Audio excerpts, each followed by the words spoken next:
চট্টগ্রামের মিষ্টির কথা উঠলেই সবার আগে আলোচনায় আসে শত বছরেরও পুরনো বোস ব্রাদার্সের নাম। মানুষের মুখে খাবার তুলে দেওয়া এই জনপ্রিয় প্রতিষ্ঠানের কারখানার দৃশ্য দেখে আঁতকে উঠেছে প্রশাসন।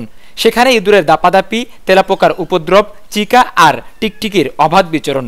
আর সেই পরিবেশে তৈরি হচ্ছিল খাবার। রান্নাঘরের পাশে জমে থাকা আবর্জনার দুর্গন্ধ আর মেয়াদোত্তীর্ণ পণ্য লুকিয়ে রাখার চেষ্টা, সব মিলিয়ে যেন এক ভয়াবহ চিত্র। অন্যদিকে মানব স্বাস্থ্যের জন্য অত্যন্ত ক্ষতিকর পরিবেশে অনিবন্ধিত উপায়ে নিম্নমানের খাদ্যপণ্য উৎপাদন, মেয়াদোত্তীর্ণ খাদ্যপণ্য সংরক্ষণ, খাদ্যপণ্য লেবেলিংয়ের নির্ধারিত প্রক্রিয়ায় ব্যতিরিকে অসম্পূর্ণ লেবেলিং সহ নানাবিধ অসঙ্গতি মিলে নগরীর এনায়েতবাজার অবস্থিত রয়্যাল সুইটসেও এমন ভয়াবহ অবস্থায় বৃহস্পতিবার অভিযান পরিচালনা করেন ভ্রাম্যমাণ আদালত।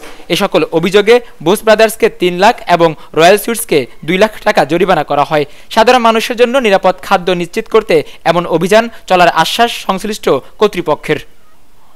নুরনবী শাওন, দৈনিক পূর্বকোণ, চট্টগ্রাম।